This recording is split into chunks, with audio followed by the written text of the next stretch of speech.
अस्सलाम वालेकुम वरहमतुल्लाहि वबरकातुहू।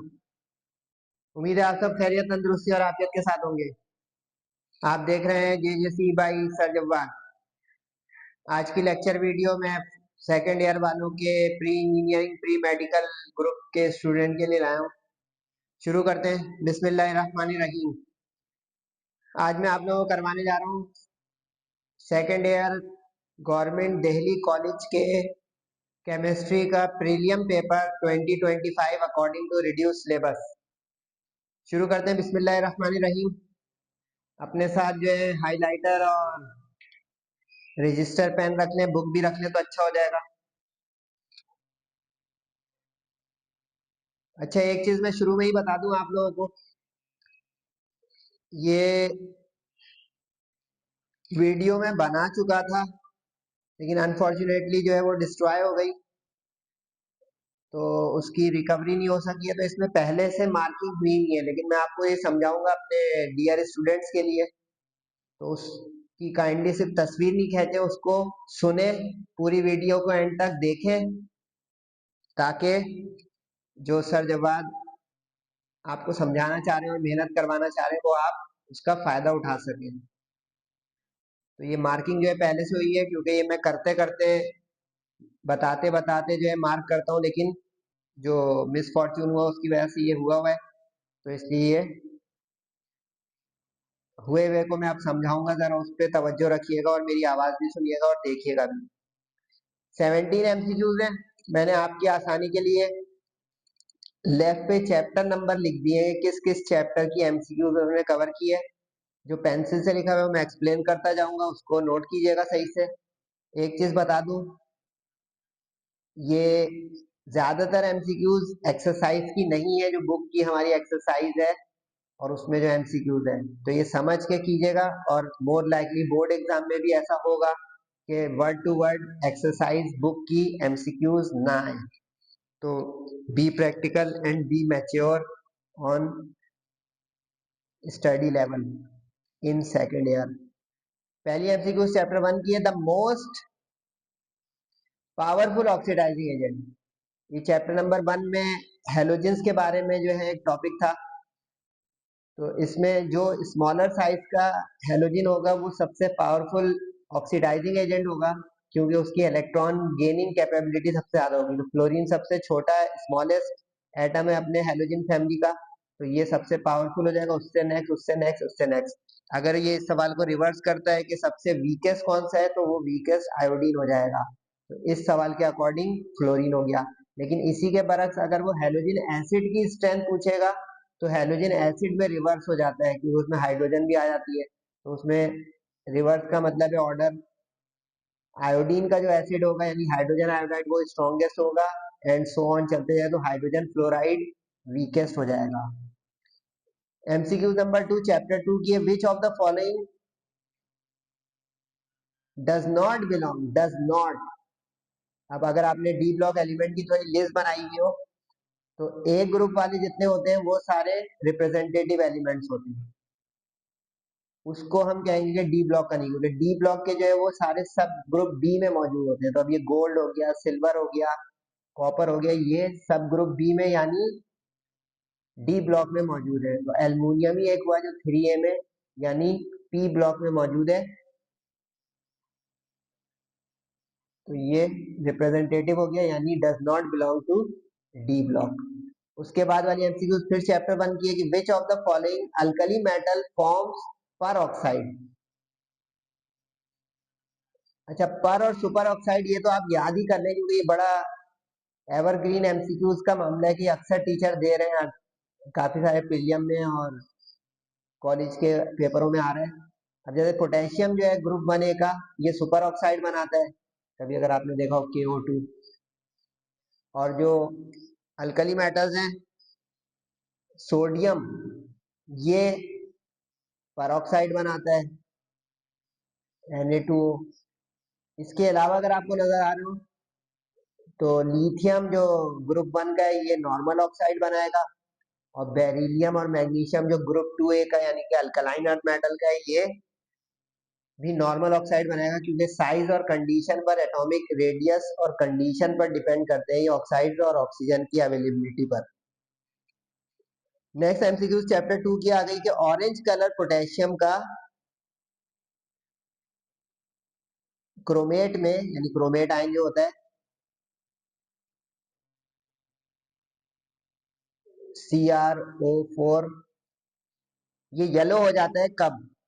अगर आपने ये चैप्टर सही से पढ़ा हो तो इसके अंदर जो क्रोमियम और मैंगनीज है उसके कंपाउंड्स भी हमारे सिलेबस में रखे गए इंपॉर्टेंट वाले, तो उसी में से एक जो है वो क्रोमेट और डाइक्रोमेट है। तो ये डाइक्रोमेट है, तो Cr2O7, ये डाइक्रोमेट हो गया, ये डाई भी लिखा होता साथ में। अब एसिडिक मीडियम में अगर आप इसको ले जाएंगे, यानी वाटर के फ्यू ड्रॉप्स के साथ मिलाएंगे, तो ये ऑरेंज को येलो कर देगा, वरना बाकी ग्रीन भी कर देता है, ग्रीन से वो चेंज हो जाता है, वो बेस मिलाने से होगा। अगली एमसीक्यू फिर चैप्टर 1 की है, अल्कली मेटल्स। अच्छा, ख्याल है चैप्टर नंबर 1-2 का बड़ा वेटेज है, क्योंकि ये इनऑर्गेनिक केमिस्ट्री में शुमार होते हैं, और इसका जो एमसीक्यूज भी तकरीबन 5 से 6 आएंगी, और सेक्शन बी और सी में भी इनका तकरीबन 90% शेयर है। तो चैप्टर 1-2 बहुत पक्का कर लें, जिन लोगों ने केमिस्ट्री को मुश्किल शुमार करते हुए उनको मुश्किल हो रही है और वो कह रहे हैं कि सर केमिस्ट्री में कुछ आसानी करते, बड़ी हार्ड है सेकेंड ईयर की केमिस्ट्री, तो चैप्टर 1-2 को बहुत अच्छा कर लें। आगे मैं ऑर्गेनिक में ही बता दूंगा कुछ चैप्टर को कम करें, वैसे मेरी वीडियोस जा चुकी हैं, उसको भी आप अगर कैचअप करेंगे तो आपको इसके जवाब मिलते रहेंगे आपकी परेशानियों के और कंसर्न्स। अल्कली मेटल को अगर पानी में मिलाएं, तो नाम से ही है कि अल्कली मेटल है, तो अल्कली बनाएगा, यानी स्ट्रॉन्ग बेस जिसको कहते हैं। अब यहाँ पे स्टूडेंट कंफ्यूज हो सकता है कि सर ऑप्शन 1 में भी तो बेस लिखा हुआ है, वीक लिखा हुआ है यहाँ पे। ग्रुप 1 और 2 वाले जो है वो बहुत स्ट्रॉन्ग बेसिस बनाते हैं, क्योंकि वो रेडिली लूज करते हैं इलेक्ट्रॉन, तो इसलिए कभी भी वो एसिड तो बनाएंगे ही नहीं, सही है। बेस बनाएंगे तो कौन सा स्ट्रॉन्ग, स्ट्रॉन्ग बेस ही को कहा जाता है दरअसल alkali. Which is not condensation polymer. Polymerization का टॉपिक जो है चैप्टर नंबर 11 में भी है इंडस्ट्रियल केमिस्ट्री के, और चैप्टर 5 में भी थोड़ा सा उसका हिस्सा है, क्योंकि पॉलीथीन वगैरह, पॉली विनाइल एसीटेट या पॉलीविनाइल विनाइल क्लोराइड पीवीसी, ये सब भी हमने वहां देखा हुआ है। तो इसकी एक आसान सी टेक्निक बता देता हूँ कि कंडेंसेशन को कैसे पकड़े, क्योंकि अगर बहुत मैंने प्रैक्टिस नहीं की है तो कैसे याद करूँ। पहले तो ये समझ लेंगे कंडेंसेशन पॉलीमराइजेशन वो होती है जिसमें वाटर एलिमिनेट हो, सही है। अगर वाटर एलिमिनेट हो रहा होगा तो ये कंडेंसेशन पॉलीमराइजेशन होगी, सही है। एक तो ये इसकी पहचान होगी। दूसरी पहचान ये होती है कि जो एडिशन पॉलीमराइजेशन होता है, यानी कि दूसरी क्लास जो है पॉलीमराइजेशन, उसमें ना लाइक सिमिलर मोनोमर्स जो है यूनाइट हो रहे होते हैं, इसलिए उसके अक्सर प्रोडक्ट में लफ्ज पॉली आता है, जैसे पॉली इथीन, पॉलीइथिलीन जिसको कहते हैं, polythene, polyvinyl chloride PVC, polyvinyl acetate PVA. कुछ मुनफरिद भी है, जैसे बेंजीन जो है इथाइन का जो है वो एडिशन पॉलीमर है, लेकिन ज्यादातर में पॉली का वर्ड आ जाएगा, और प्रैक्टिस कर रहे होंगे तो वाटर एलिमिनेशन आपको इक्वेशन से पता चल जाएगी। तो इस बुनियाद पे आप देखें पॉलीविनाइल एसीटेट जो है ये एक, यानी पीवीए जिसको एब्रिविएशन में कहते हैं, ये एक नॉन कंडेंसेशन पॉलीमर है। बाकी सारे अगर चेक करें, स्टार्च एक नेचुरल पॉलीमर है, नाइलॉन ये एडिबिक एसिड और डाइओइक एसिड इसका जो है पॉलीमर है जिसको नाइलॉन 6,6 कहते हैं, और बेकलाइट जो है वो एल्डिहाइड और फिनॉल का जो है, तो ये सब कंडेंसेशन है अगले तीनों। अगली एमसीक्यू चैप्टर 3 की ऑर्गेनिक की अब आना शुरू हो गई। अच्छा, जरूरी नहीं है बोर्ड एग्जाम में कि तरतीब में ही आए, इस चीज का माइंड नहीं बनाइएगा दिमाग के शुरू की जो है वो सारी चैप्टर 1-2 की होंगी, आखिर की जो है वो सारी ऑर्गेनिक की होंगी, ये जरूरी नहीं है, शफल हो सकती है, इस चीज का ख्याल रखिएगा। चैप्टर नंबर 3, वैसे इससे पीछे वाली भी जो है वो ऑर्गेनिक की थी। The process use to increase the quality of petrol. Quality of petrol increase को कहा जाता है रिफॉर्मिंग, यानी जिसमें ऑक्टेन रेटिंग, ऑक्टेन नंबर बढ़ जाता है उस फ्यूल का। और ये उस वक्त होता है जब स्ट्रेट चेन को हम ब्रांच चेन में कन्वर्ट कर रहे होते हैं ऑर्गेनिक मॉलिक्यूल, स्पेशली अल्केन्स को, तो ये रिफॉर्मिंग से होता है। रिफाइनिंग से तो जो है फ्रैक्शंस बनते हैं पेट्रोल के, यानी पेट्रोलियम प्रोडक्ट जिससे हासिल होती है कैरोसिन, डीजल, गैसोलीन। रिफाइनिंग वो प्रोसेस है। Lucas reagent chapter number 7 alcohol phenol वाले चैप्टर में से ये one first second degree alcohol को डिस्टिंग्विश करने के लिए केमिकल टेस्टिंग के लिए इस्तेमाल होता है। ये मिक्सचर है जिंक और हाइड्रोक्लोरिक एसिड का। ये एक एक्सरसाइज में से आई पहली। उसके बाद जो है aldehyde and ketones are catalytically convert. Chapter 8 आ गया एल्डिहाइड कीटोन, कह रहे कि कैटालाइटिकली उनको कन्वर्ट कर दे अल्केन में। अब जरा ख्याल रहे कि अगर स्टूडेंट ने ये इक्वेशंस बनाई है तो अल्केन दो तरह से बन सकते हैं एल्डिहाइड कीटोन से। अब हम कंफ्यूज हो जाए, हम कहेंगे सर वुल्फ किस्टनर से भी तो बनता है, तो आपने जो क्लेमेंसन को क्यों हाईलाइट किया है? इसकी वजह ये है बेटा कि वुल्फ किस्टनर में कैटलिस्ट का जरूरी होना नहीं है मौजूदगी, लेकिन जिंक मरकरी एमलगम जो है याद आ जाए तो ये देखिए क्लेमेंसन में कैटालाइटिकली। सवाल को सही से रीड कीजिएगा वरना कभी बोथ ऑफ दीज के ऑप्शन भी होंगे। विलियमसन से तो ईथर बनता है, ईथर रिड्यूस हो गया चैप्टर नंबर 7 में से। फ्रीडल क्राफ्ट बेंजीन के जो है वो केमिकल रिएक्शन है, अल्काइलेशन और एसाइलेशन। ये इस तरह देखिए समझ के पहुंच रहे हैं ना तो अच्छा लग रहा है। उसके बाद जो है उसने कहा कि the region of the atmosphere where ozone is present, ozone जिसमें मौजूद है। चैप्टर 12 एनवायरमेंटल केमिस्ट्री ट्रोपोस्फेयर, ये थ्योरी है प्योर अगर आपने किया हुआ है तो। उसके बाद लाइन से चैप्टर 5 की हैट्रिक हो रही है, यानी एलिफेटिक हाइड्रोकार्बन्स और एरोमेटिक यानी हाइड्रोकार्बन्स। बेंजीन को अगर हम ट्रीट कर दें नाइट्रिक एसिड के मिक्सचर और सल्फ्यूरिक एसिड के साथ।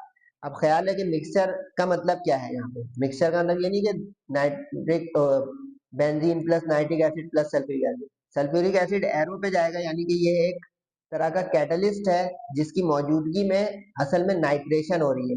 तो नाइट्रेशन में अगर आपके जहन में हो तो नाइट्रो ग्रुप जो है ये मेटा डायरेक्टिंग ग्रुप है, मेटा डायरेक्टर है। तो ये लाजमी है कि जो इसमें मेटा प्रोडक्ट होगी वो आप बनाने की कोशिश करेंगे, इस तरह पता चलेगा कि ये प्रोडक्ट बनेगी।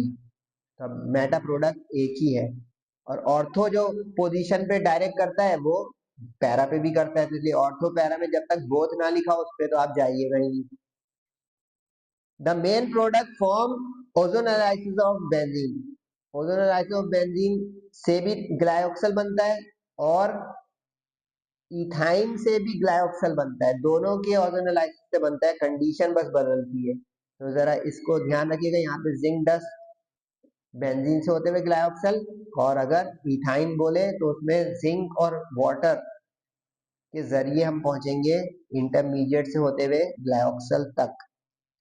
Only one of the compounds obey Markovnikov's rule. मार्कोनी-कोव्स rule क्या कहता है बेटा कि the negative counter part that is the halogen part of alkyl halide goes to the carbon of the compound where lesser या least hydrogen are present. यहाँ पे hydrogen कम हो, यानी यूं समझ लें अनइवन यानी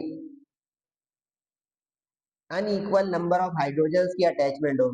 जैसे अब इसको देखें तो ये इथीन है, इसमें दोनों में दो दो एच लगे हुए हाइड्रोजन एटम। ये गौर से देखें, ये इथाइन है एसिटाइलिन, इसमें दोनों में एक एक लगे हुए हैं। ये टू ब्यूटीन है, इसमें देखें 2 3 दोनों पे। जहाँ पे डबल ट्रिपल बॉन्ड है ना उस पोजीशन पे गौर करेंगे उन दोनों कार्बन के साथ हाइड्रोजन इवन है कि अनइवन। अब जैसे इसमें देखें अनइवन है, एक में एक लगा हुआ है हाइड्रोजन, एक में दो। इस तरह ये मार्कोनी-कोव रूल ओबे नहीं कर रहा है। लेकिन कभी ये आ जाए ओबेज तो ये तीनों होते और ऑल ऑफ दीज भी होता, तो ओबेज में ऑल ऑफ दीज आ जाता। इथिलीन को प्रोड्यूस करवाएं अल्कोहल से। तो अगर आप लोगों को याद आ जाए अल्कोहल की डिहाइड्रेशन करा दें अगर हम सल्फ्यूरिक एसिड की मौजूदगी में 170 डिग्री सेंटीग्रेड पर, तो वाटर निकल जाता है, पानी खारिज हो जाता है। उसको एलिमिनेशन कहते हैं यानी रिमूवल। तो एलिमिनेशन रिएक्शन से बनेगा इथीन। अच्छा ये वाली जो एमसीक्यूज है इन्होंने रिड्यूस सिलेबस में से दे दिए ईथर वाले में से, तो ये वाली कीजिएगा, लिख तो दिया है मैंने क्योंकि सिल्वर ऑक्साइड से ईथर बनती है, लेकिन ईथर हमारे सिलेबस से रिड्यूस है। तो जो रिड्यूस है उसकी ना इक्वेशन आ सकती है, ना थ्योरी क्वेश्चन, ना एमसीक्यूज। तो दिल्ली वालों से एक भूल हो गई है, जान के दिया है, वो ही जानते हैं।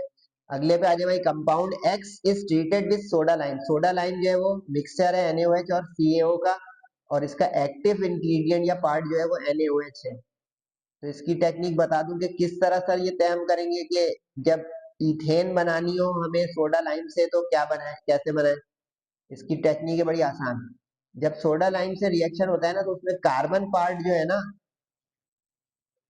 हमारा, दूसरा जो इसके साथ एडजेसेंट यानी जो एसिड सॉल्ट होता है, जैसे एसिड सॉल्ट है जैसे CH3COO Na, अब इसके साथ इसको मिलाएं तो खुद ही आपको एक चीज नजर आएगी कि ये वाला पार्ट कार्बन डाइऑक्साइड निकालने के लिए, कार्बोनेट बनाने के लिए रिमूव होगा। तो इसका मतलब है एक कार्बन कम होती जाएगी उस एसिड सॉल्ट में से। इसकी टेक्निक ये हुई कि जो आपको अल्केन बनाना है, यानी डी कार्बोक्सिलेशन प्रोसेस कहते हैं इसको, चैप्टर 9 में मिल जाएगा ये। उसमें ना एक ज्यादा कार्बन वाला आप एसिड सोचेंगे। जैसे अब यहाँ पे इथेन बनाना है 2 कार्बन वाला, तो 3 कार्बन वाला एसिड यानी एसिड सॉल्ट सोचें, तो देखें ये प्रोपेनोइक एसिड 3 वाला आ गया। कभी वो अगर इथेन के बजाय मीथेन बनाने कहता तो एक बढ़ा के सोचें, तो वो इथेनोइक एसिड हो जाएगा। 3 वाला प्रोपेन बनाने का बोल देता तो उसमें फिर ब्यूटानोइक होता। मीथेनोइक एसिड तो हो ही नहीं सकता क्योंकि एक से कम हो जाएगा 0, और 0 कार्बन वाला कौन सा अल्केन होता है मुझे नहीं पता। अरे होता ही नहीं है, सर के ऊपर शक कर रहे हैं, सर को नहीं पता। अच्छा ये ओल्ड बुक में से दे दिया है, टेरेलिन और किस कंडेंसेशन पॉलीमर का ये नतीजा है मोनोमर्स के, क्योंकि नए सिलेबस में हमारे नायलॉन है, PVC है, PVA है, पॉलीइथीन है, ये सब है। तो ओल्ड कोर्स में से नहीं आ सकता, ये धोखा है। अरे चले गए, मैं आपके लिए दोबारा वीडियो बना रहा हूँ, आप लोग जो है चले गए सेक्शन बी और सी का जायजा, और उसके अंदर जितने इनडायरेक्ट क्वेश्चन है और न्यूमेरिक सॉरी इक्वेशंस वाले और स्ट्रक्चर वाले क्वेश्चन है, उसका सॉल्यूशन भी मैं आपको दिखाने जा रहा हूँ, वो देख के जाएं। अच्छा डबल टिक का मतलब है कि ये एक्सपेक्टेड क्वेश्चंस हैं, आप भी इसकी प्रैक्टिस करें, इसको तैयारी में बहुत पक्का शामिल करें। और जहाँ पे सर्किल या अंडरलाइन हो उसका मतलब है कि वो समझने का है थोड़ा, या उसमें कोई अनएक्सपेक्टेड बात है उसको अलग से सुन लीजिएगा। Organic sorry inorganic general chemistry जो है इसमें चैप्टर नंबर 1 to 11 12 कवर होगा। Explain the general group trend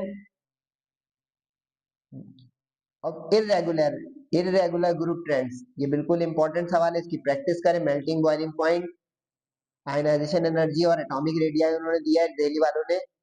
अच्छा एक चीज दिल्ली वालों ने मिस की है, रीजन का क्वेश्चन एक सेक्शन बी में जरूर आएगा और के साथ। तो अगर कोई रीजन की तरफ जाना चाहते हैं तो मेरे टारगेट गेस्ट पेपर को मंगवा ले, उसमें मैंने रीजन की भी लिस्ट बनाई हुई है इंपॉर्टेंट तरीन, उसमें से इंशाल्लाह आपके 4 टकरा जाएंगी रीजन। दूसरा पार्ट भी जो है चैप्टर 1 का ही है, बोर्ड एग्जाम में भी 2 1 के आएंगे और 2 2 के। अच्छा इसमें डिसबैलेंस है थोड़ा दिल्ली के पेपर में, मैं बताता जाऊंगा, वो नोट करते जाइएगा, क्योंकि कुछ लोग कॉलेज के प्रीलिम पेपर देकर अपने रेगुलर तैयारी को डिस्टर्ब करने लग जाते हैं कि सर वहां ये हुआ है, वहां वो हुआ है, क्या करें, कंफ्यूजन आ जाती है। तो भाई सर से बात कर लिया करो, आप सर से कंफर्म कर लिया करो, नहीं तो मेरी वीडियो में आवाज भी सुन लिया करो, उसमें वो बता रहे होते हैं सर जवाब के ये इसकी पोजीशन है अगर ये कॉलेज वालों ने किया है तो।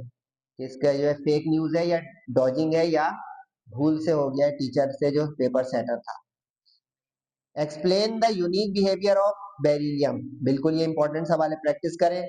और केमिकल बिहेवियर ऑफ हेलोजेंस या ऑक्सीडाइजिंग बिहेवियर, बिल्कुल ये पॉसिबल क्वेश्चन है, लेकिन बोर्ड एग्जाम में इतने और नहीं लगे होंगे, प्रैक्टिस के लिए ये दोनों कर लें। उसके बाद उसने कहा केमिकल इंडस्ट्री की डेफिनेशन, ये सवाल थोड़ा जो है मुझे अनएक्सपेक्टेड या अनइम्पोर्टेंट लग रहा है। अलबत्ता हाँ पॉलीमर का सवाल 2024 में भी आया, 25 में भी आ सकता है, इसको आप कर सकते हैं, इसलिए इस पे सर्किल लगा हुआ है कि ये 50-50 है, क्योंकि इस तरह की डेफिनेशन आने का जो ब्रांच ऑफ केमिस्ट्री की होती है 9-10 क्लास में आती है, इंटर में आना बहुत कम चांस है, लेकिन करना चाहे तो बिस्मिल्लाह, कोई रोकेगा नहीं आपको।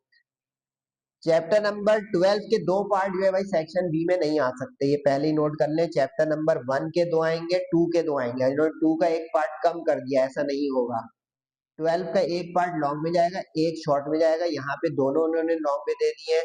चैप्टर 11 लॉन्ग में नहीं आएगा, सेक्शन सी में ये सब पक्का लिखना है अपने पास, लेकिन इन्होंने लॉन्ग में चैप्टर 11 दे दिया, ये गलत किया है, ऐसा नहीं होगा। इससे देखा, इससे स्टूडेंट कंफ्यूज होकर करने लग जाते हैं कि यार ये अगर आ गया तो भाई नहीं, जब तय मॉडल पेपर और पैटर्न तो उसको चेंज क्यों करेगा आखिरी वक्त में बगैर बताए नोटिफिकेशन के। ओजोन लेयर का सवाल 50-50 चांस है, जिसपे एक टिक लगा रहा हूँ इसका मतलब 50-50 चांस है, क्योंकि ये इससे ज्यादा इस साल important catalytic converter, green house effect, industrial smoke और स्ट्रेटोस्फेयर, उसकी नाइट्रिक ऑक्साइड और कार्बन ऑक्साइड, उसके ऑक्साइड्स का सवाल ज्यादा इंपॉर्टेंट है, लेकिन ये कर ले कोई मसला नहीं है, ओजोन का टॉपिक आसान है, इसमें वर्डिंग है।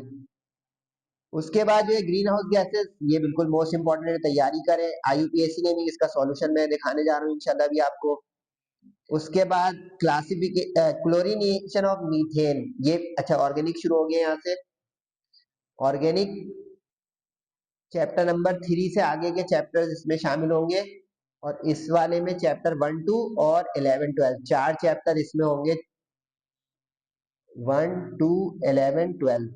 बाकी जो बच रहे हैं हमारे चैप्टर वो सारे सेक्शन बी में भी और सी में भी ऑर्गेनिक सेक्शन की हेडिंग में जाएगा।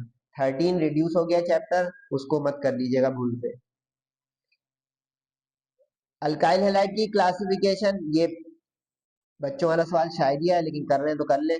उसके बाद ये सवाल बड़ा अच्छा दिया इन्होंने और लगा के कि आईटीक्यू बना दिए कि अमाइंस की एग्जाम्पल्स दें और उनको नाम दें, आईयूपीएसी नेमिंग या कॉमन नेमिंग। ये एक अच्छा सवाल इस सेंस में है कि लोग एक्सपेक्ट नहीं कर रहे होते लेकिन है भी काम का, तो इसको अगर करना चाहें तो मैं अभी इसका सॉल्यूशन भी दिखा दूंगा, कर लीजिएगा। उसके बाद जो है आईटीक्यू एक और दे दिया उन्होंने कि रेजोनेंस स्टेबिलिटी से क्या मुराद है। रेजोनेंस स्टेबिलिटी जो कैक्यूल का स्ट्रक्चर है बेंजीन का, जिसमें उसने पाई इलेक्ट्रॉन डीलोकलाइज सिस्टम को बयान किया है, उसके अंदर जो ऑल्टरनेटिंग डबल सिंगल बॉन्ड है और उससे रिंग बन जाता है इंस्क्राइब सर्किल, वो बयान करेंगे। तो ये देखिए यहाँ से यहाँ तक ये थोड़ा सा सवाल बच्चों को लगेगा क्या लिखना है, पढ़ के गए लेकिन सवाल की वर्डिंग ऐसी हो जाए तो वो पढ़े हुए सवाल को, किए हुए सवाल को चॉइस में छोड़ देते हैं। आगे वो कह रहे हैं कि क्या कंडीशन है जिसमें बेंजीन एडिशन रिएक्शन शो करता है। वो कंडीशंस का मतलब है जो एरो पे हम लिख देते हैं कि आप कैटलिस्ट ले आए, लाइट ले आए, इस तरह की चीजें, टेम्परेचर प्रेशर ले आए, तो सब्सटीट्यूशन के बजाय वो एडिशन करने लग जाता है। आम हालत में बेंजीन के जो प्रिंसिपल कैरेक्टरिस्टिक रिएक्शन है वो इलेक्ट्रोफिलिक सब्सटीट्यूशन रिएक्शन। तो इसमें एक लाइन की इंग्लिश लिखेंगे, इसमें 2 लाइन की इंग्लिश लिखेंगे, इस तरह 4 मार्क्स डिस्ट्रीब्यूट हो गया। आगे वो कह रहा है कि explain with the help of reaction, इसमें बेंजीन का क्लोरीन और ऑक्सीजन के साथ रिएक्शन मांग रहा है। अब देखिए ये वो एडिशन रिएक्शन मांग रहा है, यानी इलस्ट्रेट करने कह रहा है बेंजीन को एडिशन के द्वारा, यानी समझने की ये वो सवाल है जिसमें हम कहते हैं कि बेंजीन एज अनसैचुरेटेड कंपाउंड या हाइड्रोकार्बन, ये प्रूफ करें, क्योंकि बेसिकली जो है बेंजीन सैचुरेटेड है क्योंकि वो सब्स्टिट्यूशन प्रोडक्ट देता है ज्यादा। और आगे एक सवाल है यस नो का कि does aromaticity of benzene retain after addition reaction, तो इसका जवाब दोगे सिंपली नो, क्योंकि जब एडिशन रिएक्शन होता है तो अंदर का बेंजीन रिंग जो है, जिसको हम रिंग कहते हैं, वो रप्चर हो जाता है, रिटेन ही नहीं रहेगा, तो हम जवाब देंगे नो। ये भी एक अच्छा सवाल है, इसको अंडरलाइन मैंने इसीलिए किया है कि ये आपकी इंपॉर्टेंट की लिस्ट क्वेश्चनिंग में नहीं होगा, लेकिन करने के लिए ये एक अच्छा सवाल है। What is the speciality of organometallic compound. देखिए अल्फाज की हेरा फेरी कर रहा है टीचर, आप इसको सरवाइव करें, सर जब बात आपको समझा रहे हैं। Speciality of organometallic compound, definition को घुमा के पूछ रहा है। स्पेशलिटी ये उसमें कोई एक मेटल जरूर हो जो कार्बन के साथ बॉन्डेड हो, अब चाहे वो मैग्नीशियम हो, जिंक हो, लेड हो, कोई भी मेटल जरूर हो जो बॉन्ड बना रहा हो कार्बन के साथ। और उसके बाद जो है ग्रिग्नार्ड रीजन, ग्रिग्नार्ड रीजन को तो बहुत पक्का कर ले, इसका एक सवाल लगा हुआ आना है सेक्शन बी में चैप्टर 6 का। 3 इक्वेशन है और एक उसके साथ डेफिनेशन, चाहे वो इस तरह घुमा के दे, चाहे सीधी सीधी ऑर्गेनोमेटेलिक कंपाउंड या ग्रिग्नार्ड रीजन की तरह इसकी प्रैक्टिस करें। इस इक्वेशनों के सारे सवाल का मैं सॉल्यूशन अभी दिखाऊंगा इंशाल्लाह, उसके लिए आप सबर थोड़ा करें। केमिकली कन्वर्ट द फॉलोइंग, यानी इसमें आपको वो ऑर्गेनिक की इक्वेशंस दे रहा है कि इस रिएक्टेंट से इस प्रोडक्ट को हासिल करें, ये एक सवाल। अच्छा ख्याल है सेक्शन बी इनऑर्गेनिक में इक्वेशन का कोई सवाल नहीं आएगा, और सेक्शन बी ऑर्गेनिक में कम से कम 3 पार्ट इक्वेशंस के होंगे, 3 पार्ट्स मिनिमम, 4 भी हो सकते हैं, of equations in section B organic. इसको बहुत पक्का करें, और सेक्शन बी इनऑर्गेनिक में इक्वेशन का सवाल नहीं होगा। उसके बाद आईयूपीएससी नेमिंग चैप्टर 4 भी बहुत पक्का कर ले। चैप्टर 4 में देखें 4 मार्क्स का स्ट्रक्चर को नाम देने का आईयूपीएससी से, ये आ रहा है सेक्शन बी में, और 8 मार्क्स का ड्रॉ द स्ट्रक्चर का आ रहा है सेक्शन सी में। 12 मार्क्स बहुत अच्छे, इसकी वीडियोस भी मौजूद हैं, आप जाके उसको कैचअप कर लें, तो अंडरस्टैंडिंग के साथ आप ये कर लेंगे। इसके इंपॉर्टेंट नहीं निकलते बेटा, कोई भी सुन ले कि ये सर स्ट्रक्चर और आईयूपीएससी के इंपॉर्टेंट बता दें, ये कैसे कोई बताएगा। इसकी प्रैक्टिस करनी पड़ती है बेटा, प्रैक्टिस करो और फिर कहोगे हाँ कोई सा भी है, इंशाल्लाह हम उस रूल के तहत उसको करेंगे। सही है, ये आज के वीडियो का इसका। अब इसका तरीका बताऊं, बहुत सारे कॉलेज पेपर जो मैं अपलोड कर रहा हूँ, प्लस पिछले साल भी किए थे 24 में, और मॉडल पेपर पिछले साल का एनुअल पेपर भी अपलोडेड है। जेजेसी पे जाएं, वो प्लेलिस्ट में घूमे और सारे एक जगह कर लें, आपके पास एक अच्छा जो है वो मटेरियल आ जाएगा, जखीरा इन स्ट्रक्चर्स के आईयूपीएससी का। कॉम्प्लेक्सेस का देखिए 4 मार्क्स का ये वाला भी सवाल बहुत आ रहा है, हर साल आएगा, एक साल इसका क्वेश्चन बुक है चैप्टर 2 में से। तो देखिए 16 मार्क्स तो आपके नॉमेनक्लेचर नेमिंग से ही हो जाएंगे, लेकिन पक्का करना पड़ेगा प्रैक्टिस करके। ऐसे ये हॉट केक नहीं है कि बस जल्दी से हाफ हाफ। उसके बाद आइसोमेरिज्म लगा हुआ सवाल इंपॉर्टेंट है, डायरेक्ट थ्योरी क्वेश्चन, चेरल कार्बन और ये आइसोमर्स के ऑप्टिकल, ये भी बिल्कुल और आ जाए नसीब से वो आपका। कार्बोहाइड्रेट्स, ये देखें ये डेली वालों ने धोखा दिया है, धोखा उस सेंस में कि बच्चों को मिसगाइड कर रहे हैं, जान के दे रहे हैं, टीचर ही बता पाएगा। भाई मैं बता रहा हूँ, ये सेक्शन सी में चैप्टर 10 जाएगा, सेक्शन बी में चैप्टर 10 नहीं होगा बायोकेमिस्ट्री का। इसका मतलब यहाँ पे एक पार्ट कम पड़ रहा है, और वो है चैप्टर नंबर 9 का। चैप्टर 9 का एक क्वेश्चन यहाँ पे होगा जो आपको नजर नहीं आ रहा है। सही है, इसके बदले यहाँ पे चैप्टर 9 की प्रैक्टिस करें, कार्बोक्सिलिक एसिड की, अगर आप इक्वेशनों के सवाल चुन चुन के करना चाहते हैं। सही है जनाब। उसके बाद सेक्शन सी में इक्वेशन, अच्छा सेक्शन सी में भी उल्टा पुल्टा किया है दिल्ली वालों ने, वो ये उल्टा पुल्टा कर दिया है कि ऑर्गेनिक में इंग्लिश वर्डिंग वाली इक्वेशन आएंगी, और इनऑर्गेनिक में ये वाली इक्वेशन आएंगी कंप्लीट वाली जो होती है, एरो के इनकम्प्लीट आपको दिया हुआ होगा और ये प्रोडक्ट बनानी होगी। तो अब देखिए इनऑर्गेनिक वाले ऑर्गेनिक वाले आगे पीछे, अब इससे स्टूडेंट अपनी तैयारी को डिस्टर्ब कर ले भाई, तो ऐसा नहीं कीजिएगा। सर जब बात बिल्कुल ऑथेंटिक आपको कंफर्म न्यूज दे रहे हैं, इससे आप फायदा उठाएं, कंफ्यूज ना हो बिल्कुल। इम्तिहान के दिन बिल्कुल करीब है, कंफ्यूजन आखिरी दिनों में आ गई तो जो अच्छे पढ़ने वाले स्टूडेंट है उनका सारा फ्लो टूट जाएगा पढ़ाई का, और वो नुकसानदेह होता है, खुदा ना खास्ता। सल्फ्यूरिक एसिड का मैन्युफैक्चर कॉन्टेक्ट मेथड से बहुत बहुत इंपॉर्टेंट है, इसकी प्रैक्टिस करें। इक्वेशन प्रैक्टिस होती है, इसको इंपॉर्टेंट बोल में प्रैक्टिस करना चाहें तो कर सकते हैं, यानी इनको आप प्लस प्लस करके बना लें। जैसा भी मैं दिखाऊंगा सॉल्यूशन, समझेंगे जो रिएक्टेंट है वो आपका इसका सवाल बन जाएगा सेक्शन सी का बोर्ड एग्जाम में।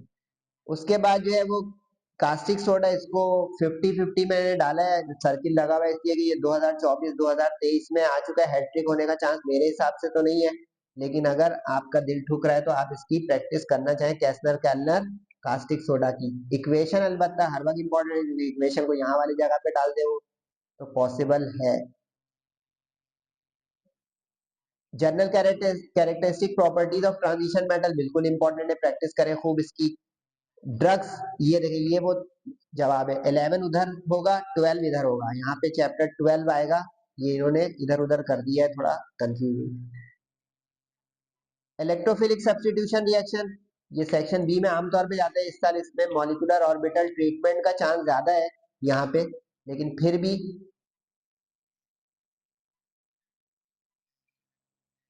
ये सेक्शन बी में जाएगा 11, और चैप्टर 12 का लिखा हुआ है यहाँ पे कि सेक्शन सी में। मॉलिक्यूलर ऑर्बिटल ट्रीटमेंट का चांस ज्यादा है, लेकिन ये भी आता है सवाल सेक्शन बी में, लेकिन बेंजीन का जब आना ही एक जगह सवाल बल्कि 2 जगह, तो आप उसकी प्रैक्टिस अच्छी करें। सही है, लेकिन ज्यादा इसका चांस बी में, और मॉलिक्यूलर ऑर्बिटल का इक्वेशन के साथ सेक्शन सी में। इक्वेशन इंग्लिश वाली आएंगी ऑर्गेनिक में, जरा ख्याल रहे। ड्रॉ द स्ट्रक्चर प्रैक्टिस करें, बहुत अच्छी इन्होंने बैलेंस स्ट्रक्चर दिए, बहुत हार्ड भी नहीं दिए, बहुत सॉफ्ट भी। लेकिन जो इनका सबसे अच्छा सवाल मुझे लगा दिल्ली वालों का, वो लास्ट क्वेश्चन लगा, अगर आपको नजर आ जाए, इसको थोड़ा जूम करके देखिएगा। वो कह रहा है कि डिफाइन एसएन रिएक्शन, यहाँ तक तो एक नंबर एक्सपेक्टेड है, बच्चा कर रहा है। सही है। अच्छा, यहाँ पे मैंने ये लिखा हुआ है कि सेक्शन बी और सी में आप अगर परेशान है कि सर ऑर्गेनिक बहुत हार्ड लग रही है, कुछ मदद करें, तो चैप्टर नंबर 5, 6 और 9 को सेक्शन बी के लिए अगर अवेल करना चाह रहे हैं इक्वेशन में, और 7, 8 को सेक्शन सी के लिए। ये इस तरह आप अपना बैलेंस बनाने के लिए और अपना डाइजेशन चेक करने के लिए जा सकते हैं कि किन किन चैप्टरों को हम किस तरह का हाथ रखें, भारी हल्का, कि हमारे पेपर में चॉइसेस और काम बन जाए। क्योंकि केमिस्ट्री मैं भी मानता हूँ सेकेंड ईयर की थोड़ी रफ एंड टफ है, तो कुछ बच्चे चाहते हैं और जायज है उनकी बात कि सर कुछ इतनी हमारी मदद के, खुदा ना खास्ता सप्ली या सी ग्रेड ना आए हमारी केमिस्ट्री में, क्योंकि इसमें बहुत ज्यादा सप्ली और बहुत ज्यादा रिजल्ट खराब होने का बायस बन जाता है। जो फर्स्ट ईयर में अच्छे अच्छे रिजल्ट आ चुके होते हैं उनका नियरली सेकेंड ईयर की केमिस्ट्री कोलैप्स करने से सारा गड़बड़ हो जाती है, मार्कशीट का काम खराब हो जाता है। तो इंशाल्लाह जो है सर जब बात को आप फॉलो करें और मेहनत करें तो इंशाल्लाह ऐसा नहीं होगा इस साल।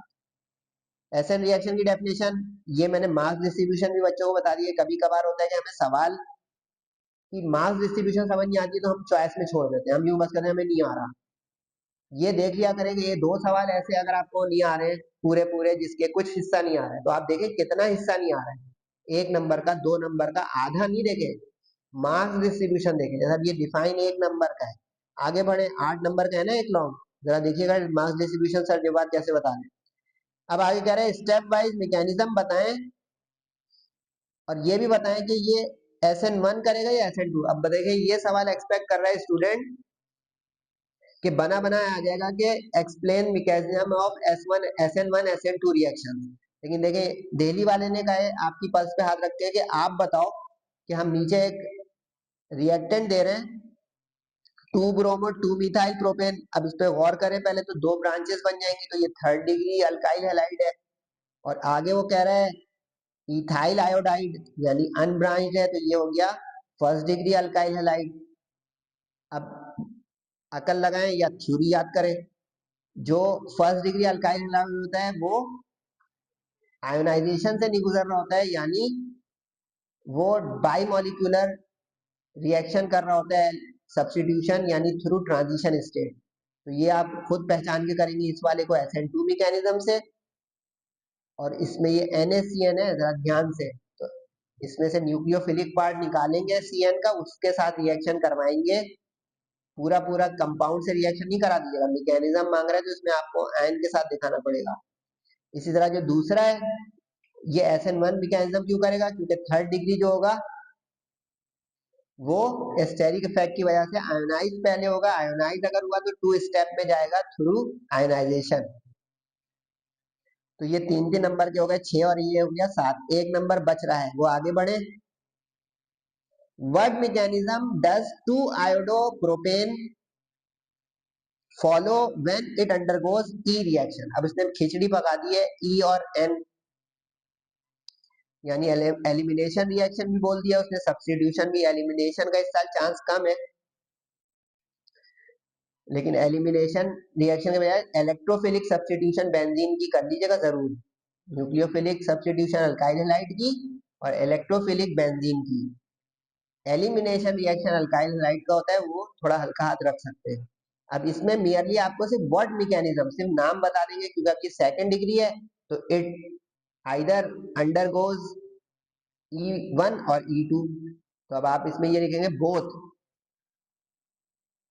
It may undergo both E1 और E2 रिएक्शन मैकेनिज्म प्रोवाइडेड। एक लाइन बढ़ाएंगे और प्रोवाइडेड ये होगा कि either polar solvent is utilized और non polar medium is used.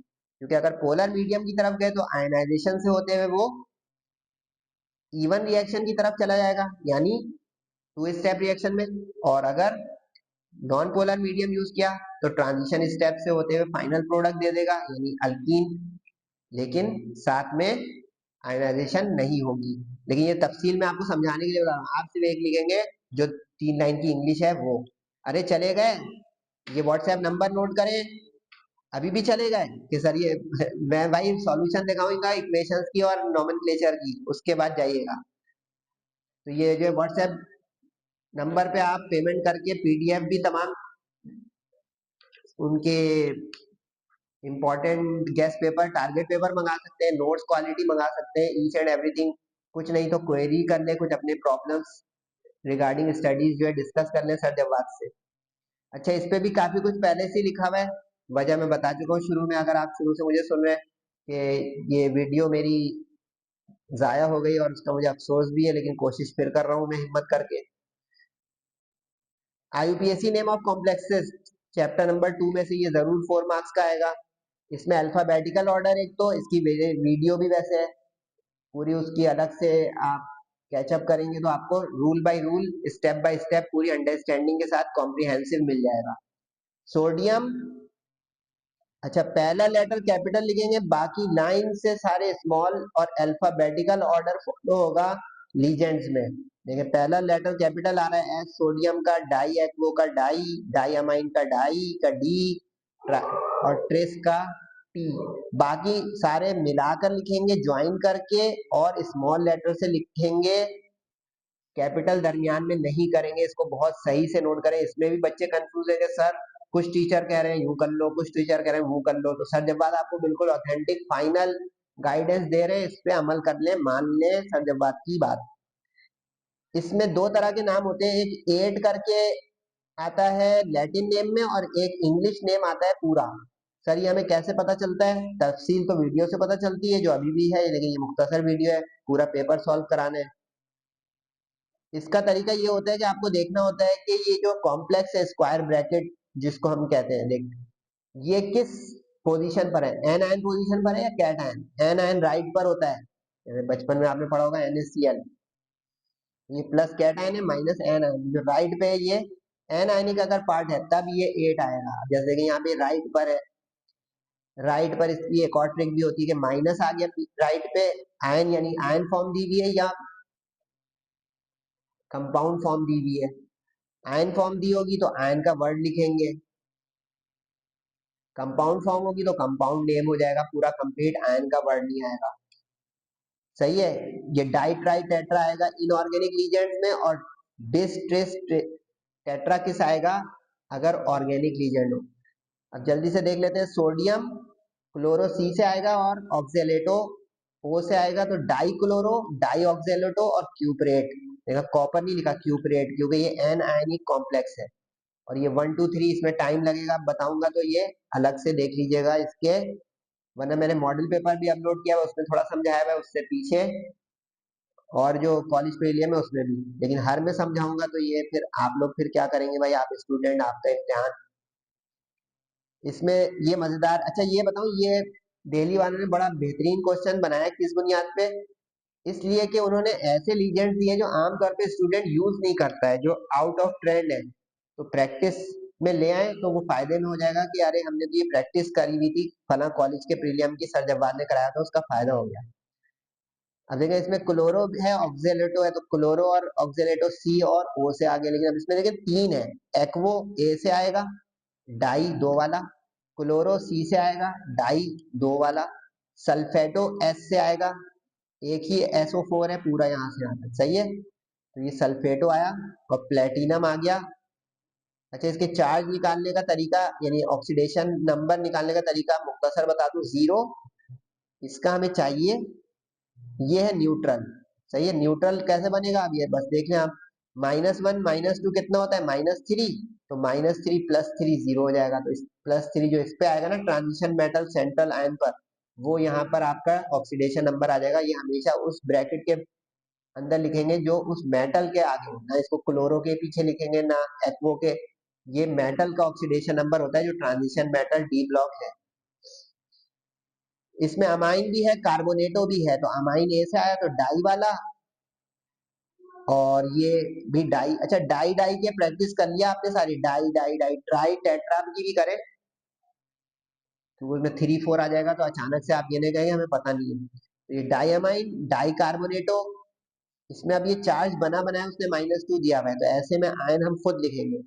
इसका तो मैं ये पेंसिल से लिख के दिखा रहा हूँ कि जैसे इसका +4 हुआ, 4 1 4, सोडियम का 1 होता है तो इसका -4 हुआ, इस -4 के जरिए हम पहुंचेंगे कॉपर तक।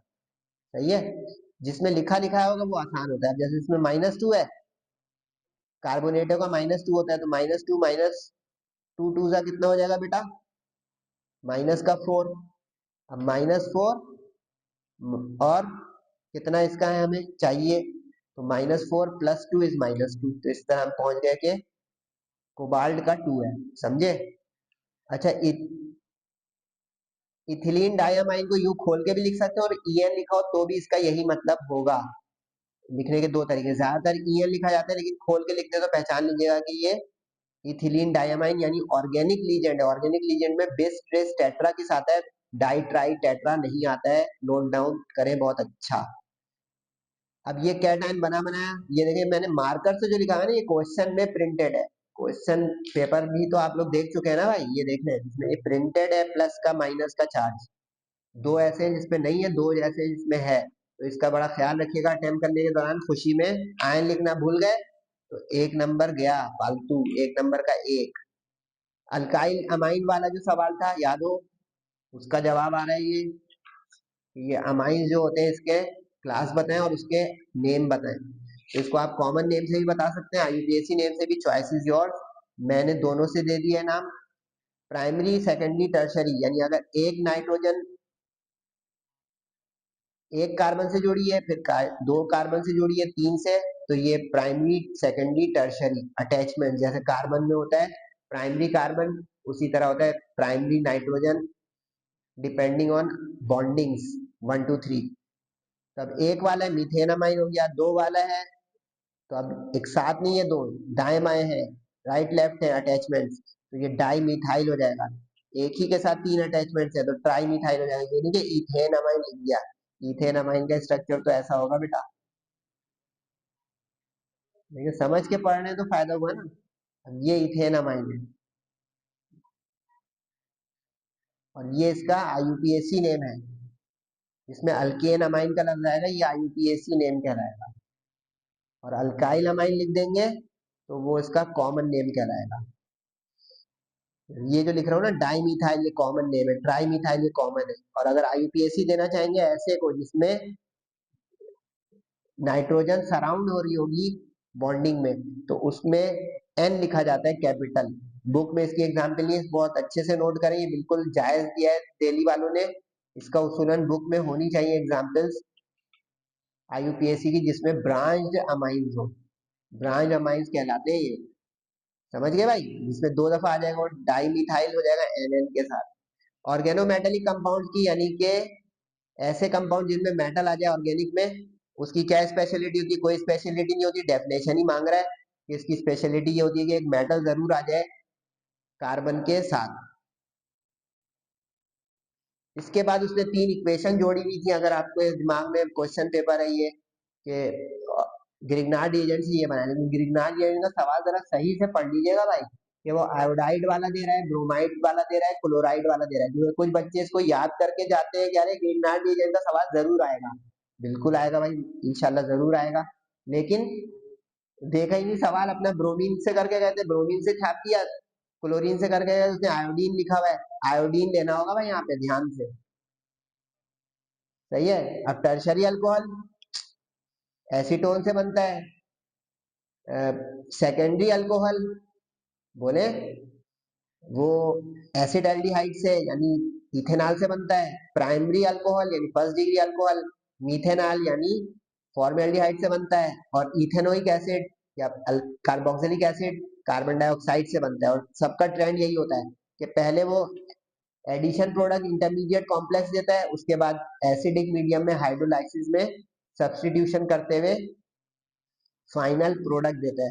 इसके लेक्चर भी मौजूद है यहाँ पे, इस तरह इसलिए बता दिया कि सम अप कर रहा हूँ तो आपके सामने मंजरनामा। और ये एरो जो पेंसिल से लगाए हैं आप भी करेंगे समझ के कि माइनस वाला न्यूक्लियोफिलिक एडिशन के लिए कैप्चर करेगा प्लस वाले को और प्लस वाला माइनस को। तो ये बस पोलैरिटी पिक करें और ये इक्वेशन आसान है, रटने की जरूरत नहीं पड़ेगी इंशाल्लाह, अगर आप सर्जवाद की बात मान ले तो। इथेनिक एसिड के लिए बिल्कुल वही ट्रेंड चला है, कार्बन डाइऑक्साइड के साथ H2O को खोल के लिख दें HOH, ताकि आपको प्लस माइनस की एक्सचेंज आसानी से समझ में आ जाए। OH खोल के लिखा तो इसने देखे MgI को पकड़ लिया, यहाँ पे OH खोल के लिखा तो इसने MgI को पकड़ लिया। इससे देख रहे फायदा क्या हो रहा है कि पहले जो है आपको समझ में आ रहा है तो टाइम और दिमाग बच रहा है कि पहले एडिशन और फिर उसके बाद न्यूक्लियोफिलिक सब्स्टिट्यूशन, यहाँ पे प्रोडक्ट में प्लस आ गया, जबकि यहाँ पे ब्रैकेट है इंटरमीडिएट प्रोडक्ट की। इथेनॉल, अगर फॉर्मल्डिहाइड ले लें, अब देखें दिल्ली वालों ने सेकंड डिग्री अल्कोहल नहीं दिया है, सेकंड डिग्री अल्कोहल की भी प्रैक्टिस रखे हैं, वो बनेगा यहाँ पे अगर मैं क्या ले लेता CH3CHO यानी एसिड एल्डिहाइड, क्योंकि कार्बन बढ़ाते जाएंगे तो automatic first degree, second degree, third degree बन जाएगा। ये फर्स्ट डिग्री बना, देखिए एक कार्बन से, अब यहाँ पे देखिए 3 कार्बन है तो थर्ड डिग्री बन गया, ये थर्ड डिग्री। गेम समझ में आ रही है? बोर हो रहे हैं आप लोग? ये तो ना करें आप। और सेकंड डिग्री देखिए एसिड एल्डिहाइड जाके बनाए इथेनॉल, उसमें 2 कार्बन है, सेकंड डिग्री प्रोड्यूस कर देगा।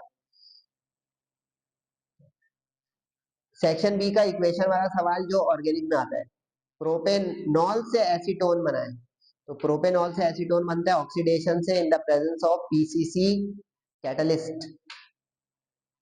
इसमें होता क्या है, ऑक्सीजन आएगी और HOH को रिमूव करके वाटर को कटाएगी।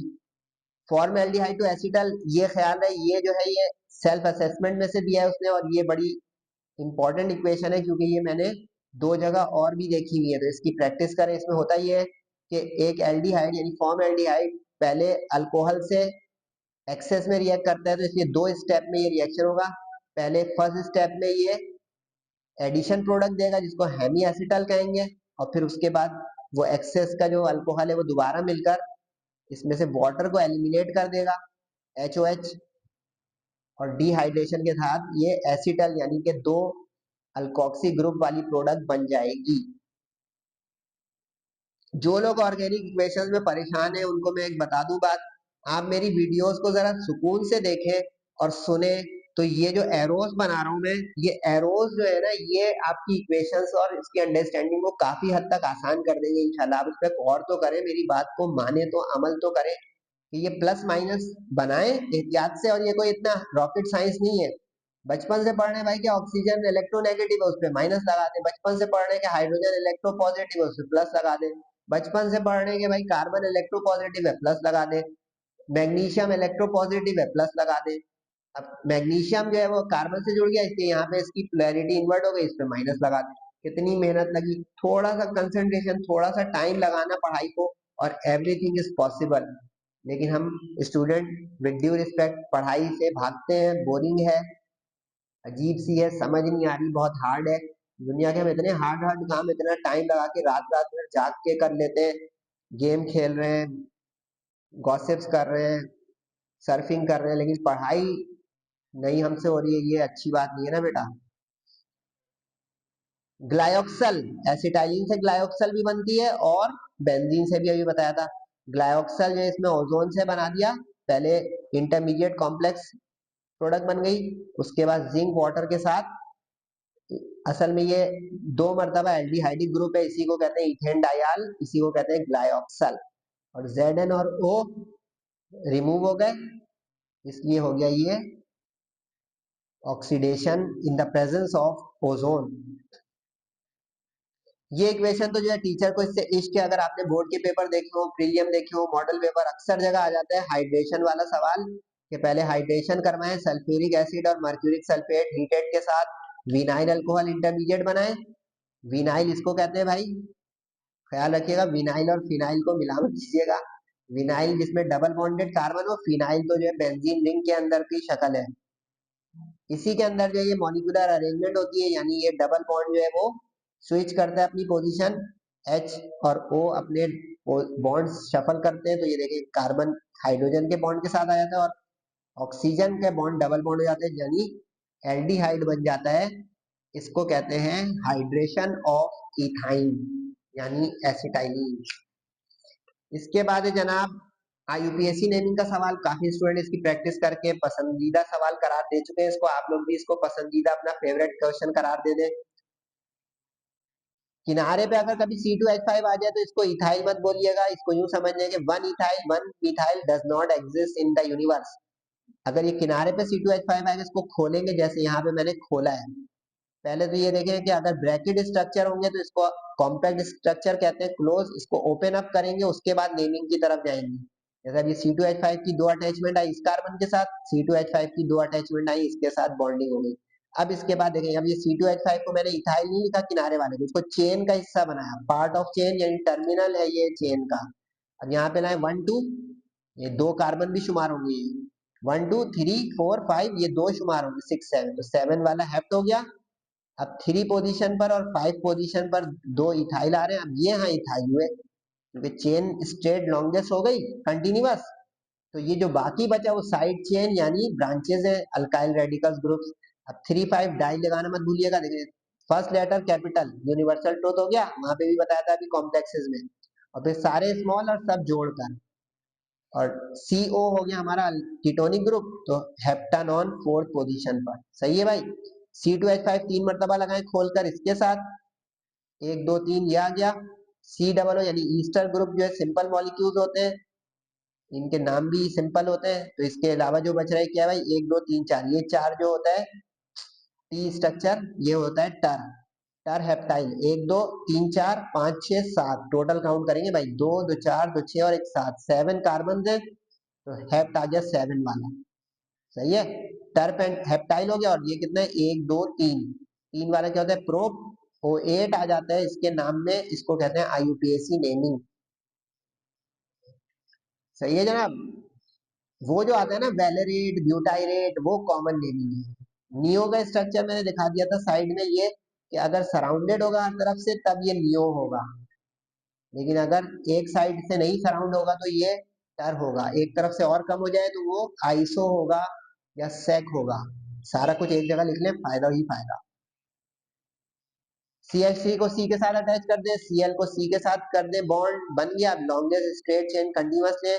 जिस तरफ से हेलोजन ग्रुप होगा उसको प्रायोरिटी देंगे आप, हेलोजन को अल्काइल ग्रुप पे प्रायोरिटी दी जाएगी, तो ये 1 के बाद 2 3 4 5 6। ठीक है जी। लिखने में हेलो पहले, ये देखिए C कैपिटल है, 2 क्लोरो 5 मिथाइल 1 और 4, 1 2 3 4 5 6, 1 और 5 पोजीशन पर 6 वाला टोटल हेक्सा हो गया। डाई लगाना मत भूलिएगा, काफी सारे बच्चे स्टूडेंट खुशी में डाई मिथाइल के बजाय मिथाइल लिख देते हैं, ट्राई मिथाइल की जगह मिथाइल लिख देते हैं, डाइन की जगह इन, ये डाई ट्राई टेट्रा मत भूलिएगा, सारी मेहनत पानी हो जाएगी, 1 नंबर 0 हो जाएगा, ऐसा ना कीजिएगा। पेरेंट नेम हमेशा अल्कीन वाले के साथ आएगा, चाहे कोई सा भी फंक्शनल ग्रुप हो, और इसके साथ सिर्फ और सिर्फ सफिक्स आएगा आइन का जो ट्रिपल बॉन्ड वाला होगा, डबल बॉन्ड वाले के साथ हमेशा पेरेंट नेम आया करेगा। इसके बाद जो आखिरी स्ट्रक्चर COOH के साथ OH भी लगा दिया उसने। जब कभी भी 2 ऑक्सीजन कंटेनिंग ग्रुप आ जाएंगे एक ही में, तो जरा ख्याल रखिएगा, इसमें OH को हाइड्रोक्सी बोला जाएगा, ओल नहीं बोला जाएगा। ओल उस वक्त बोला जाएगा जैसे प्रोपेनॉल, पेंटानॉल, हेक्सानॉल, अगर सिर्फ OH होता तो ये अल्केनॉल होगा, लेकिन अगर कभी इस तरह जुड़ेगा तो हाइड्रोक्सी होगा। अब 1 2 3 4 5 सबसे बड़ा फंक्शनल ग्रुप है कार्बोक्सिलिक एसिड ग्रुप, इसको हमेशा 1 देंगे, कभी भी 2 3 की तरफ ध्यान ना जाए। तो अब ये देखिए 5 पे हाइड्रोक्सी, लेकिन डबल बॉन्ड पेरेंट बना दोबारा से, जो अभी यहाँ सिखा दिया था पेरेंट। 3 पे पेंटीन आ गया, ई हटाएंगे, यहाँ पे देखिए हेक्सेन का ई हटाएंगे, ई को रिमूव करके वो आएगा, और फिर 1 पे ओइक एसिड। लेकिन अगर कभी OH के बजाय O आ जाता तो इसको ऑक्सो बोलते, ओन नहीं बोलेंगे। ओन उस वक्त बोले जैसे अकेला O हो, ये वाला जैसे ये इसमें आया हेप्टानॉन, क्योंकि C के साथ सिर्फ O था, लेकिन इसमें 2 2 ग्रुप हैं, तो O होने की सूरत में ऑक्सो कहलाएगा। लेकिन 4 में मैंने 6 7 का प्रैक्टिस करवा दी। आप लोग कहते हैं सर जब बात जान के वीडियो लंबी करते हैं, जान के वीडियो लंबी कर लूं तो इससे भी लंबी कर दूं कि ये मैं आपके सामने लिखूं, ये पूरी इक्वेशन है जो मार्कर से और इतनी मेहनत से लिखी हुई है। वो भाई सर जब बात उस तरह नहीं सोचते हैं। अच्छा ये सेक्शन C में जो बताया है, ये वाली इक्वेशन इस तरह आएंगी, जो दिल्ली वालों ने मैंने कहा कि थोड़ा सा मसला किया हुआ है, वो ये वाली यहाँ पे इक्वेशन आएंगी एरो वाली, और बगैर एरो वाली इंग्लिश वाली यहाँ पे आएंगी। तो अब इसको सारे को एरो बना के प्रैक्टिस कीजिएगा, यूं समझे कि ये इक्वेशन ये आई हुई है, ये इक्वेशन ये आई हुई है, समझ रहे मेरा हाथ छुपाने। इससे प्रैक्टिस हो जाएगी आपको according to board paper. Silicon को कार्बन के साथ रिएक्ट करा दिया, सिलिकॉन कार्बाइड, मेटल मेटल जब मिलते हैं तो सिंपली एडिशन रिएक्शन होती है, या solid solid, sorry carbon solid है, मेटल नहीं है, सिलिकॉन मेटलॉइड है। Nitrogen react with oxygen in the presence of catalyst. इसमें ध्यान रखिएगा जब वो कैटलिस्ट एरो पे लिखे या ना लिखे, कैटलिस्ट का मतलब हो जाएगा नाइट्रस ऑक्साइड, जिसको लाफिंग गैस कहते हैं, वो बनेगी। अगर यहाँ पे कैटलिस्ट ना लिखे तो नाइट्रिक ऑक्साइड या नाइट्रोजन पर ऑक्साइड मिलेगी, डिपेंडिंग ऑन कंडीशन या ऑक्सीजन सप्लाई। ऑक्सीजन सप्लाई पे जाएगा मामला, यानी एयर कैसी है, कम है, ज्यादा है, लिमिटेड है, उस पर कैटलिस्ट की मौजूदगी में यही बनेगा, इसको समझ लें। अच्छा, बैलेंस जरूर कीजिएगा, बैलेंस के लफ्ज को अहमियत दीजिएगा इनऑर्गेनिक में बहुत ज्यादा, वरना हर इक्वेशन में 0.5 मार्क्स कट जाएगा। इनऑर्गेनिक की जान बैलेंसिंग के साथ इक्वेशन, और ऑर्गेनिक की जान बॉन्ड क्लीवेज और बॉन्ड फॉर्मेशन के साथ इक्वेशन, कार्बन कार्बन बॉन्ड का बनना टूटना।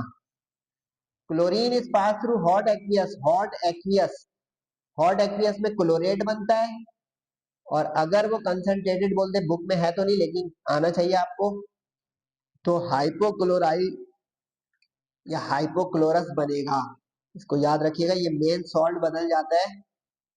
इसको यूं समझ लें कि ये क्लोरीन की ऑक्सीडेशन रिडक्शन कैरेक्टरिस्टिक है, एक में वो ऑक्सीडाइज हो रहा होगा, एक में रिड्यूस हो रहा होगा। अगर आपको ऑक्सीडेशन नंबर निकालना आता है ना, तो NaClO3 में क्लोरीन का निकालें, और इसका जीरो है, देखिए जीरो से बढ़ रहा है तो ये ऑक्सीडेशन हो गई। और इसी तरह इसी रिएक्टेंट के साथ ये प्रोडक्ट बना देंगे, ये दोनों प्रोडक्ट चेंज नहीं होंगी, वाटर की और सोडियम क्लोराइड की। इसमें क्लोरीन का निकालें तो आप नोट करेंगे, एक में इंक्रीज हो रहा होगा ऑक्सीडेशन नंबर जीरो से प्लस की तरफ, और एक में जीरो से कम हो रहा होगा माइनस की तरफ। इससे पता लगेगा ये ऑक्सीडेशन है, ये रिडक्शन है, ऑटो रिडॉक्स रिएक्शन भी है ये। बैलेंसिंग देख रहे हैं आप, बैलेंसिंग जरूर कीजिएगा। ऑर्गेनिक में ये मसला कम होता है बैलेंसिंग का, उसमें दिमाग खपरा होता है सारा बॉन्ड बनाने में तोड़ने में, इसमें सारा खपरा है बैलेंसिंग में। देख रहे हैं 6 आएगा, 3 आएगा, भूल गए या प्रैक्टिस, हाँ प्रैक्टिस करें या याद करें, क्योंकि ये ट्रायल एंड एरर्स होता है, इसका कोई रेडीमेड रूल नहीं होता इक्वेशन बैलेंसिंग का इनऑर्गेनिक की। Phosphorus react with excess of oxygen, excess में एक्सेस ऑक्सीजन वाला पेंटा बनेगा, अगर लिमिटेड बोल देता तो ट्राई ऑक्साइड वाला, क्योंकि ये फास्फोरस जो है ये वेरिएबल वैलेंसी रखता है, पेंटा या ट्राई बनेगा, इसका ख्याल रखिएगा। सवाल में अहमियत दीजिएगा कि भाई अरे वही नहीं, अरे रिएक्शन आ गया ऑक्सीजन से, देख लीजिएगा पीछे कैटलिस्ट की मौजूदगी में, यहाँ पे एक्सेस। अब अब सर इंग्लिश में तो आपने कहा आएगी नहीं, तो भाई ये तो लिखा होगा ना एरो, एरो के ऊपर लिखा होगा एक्सेस या लिमिटेड, उससे आपको पकड़ना पड़ेगा कि कौन सी वाली इक्वेशन प्रोडक्ट है। अब ये 5-4 थोड़ी लिखा होगा, हमें बनाना है 5-4, अगर इक्वेशन कंप्लीट वाली आएगी उसमें ये लगा हुआ नहीं होगा 5-4, ये हमें खुद करना है। वो सिर्फ रिएक्टेंट दे देगा, कंडीशन दे देगा, कंप्लीट द फॉलोइंग होगी equation, complete includes balancing as well. Copper को नाइट्रिक एसिड, चैप्टर नंबर 2 की कॉपर वाली एक जरूर आनी है, इसको प्रैक्टिस कर ले, है ही टोटल दो, दो में से एक आ जाएगी, एक सल्फ्यूरिक एसिड वाली, एक नाइट्रिक वाली, दोनों घोल के पी ले। कंसंट्रेटेड रिएक्शन जब भी करेगा, नाइट्रिक नाइट्रोजन डाइऑक्साइड और वाटर वेपर जरूर बनेंगे, और रिस्पेक्टिव सॉल्ट। फॉर्मूला मेकिंग नहीं आती है तो 9-10 के रूल से चले, +2 इसकी है, -1 इसकी है, तो क्रॉस में ये नाइट्रेट आ गया ट्वाइस। पर मैग्नेट, पर मैग्नेट उसने बोला, पोटेशियम नहीं बोला, तो आप पर मैग्नेट में आयोनिक फॉर्म लिखेंगे ये वाली। अगर वो पोटेशियम पर मैग्नेट बोलता तब आप KMnO4 लिखते, इस चीज का ख्याल रखिएगा। ये इक्वेशन जो है ना एक आयोनिक वाली जरूर आएगी सेक्शन सी में, इसको प्रैक्टिस में रखें। ऑक्जेलिक एसिड बोल रहा है तो पूरा ऑक्जेलिक एसिड लिखें, अगर वो खुद ही आयनिक वाली दे देगा ऐसा C2O4-2, यूं लिखा होता उसने, तो उस सूरत में हम H अपना नहीं लगाएंगे, फिर आयनिक फॉर्म आएगी, और आयनिक फॉर्म में फिर यहाँ पर आपकी बैलेंसिंग में फर्क आ जाएगा, क्योंकि ये जब आप H कम करोगे तो उधर H की कमी आ जाएगी। सही है भाई, प्रोडक्ट नहीं चेंज होंगी, चाहे यहाँ पे आयनिक आप ऑक्जेलिक एसिड का ले लो ऑक्जेलेट, चाहे पूरा ऑक्जेलिक एसिड ले लो। अच्छा, इसमें एक जो है मोहर सॉल्ट भी है, मोहर सॉल्ट वाली की प्रैक्टिस कीजिएगा, जिसमें आयरन सल्फेट होता है।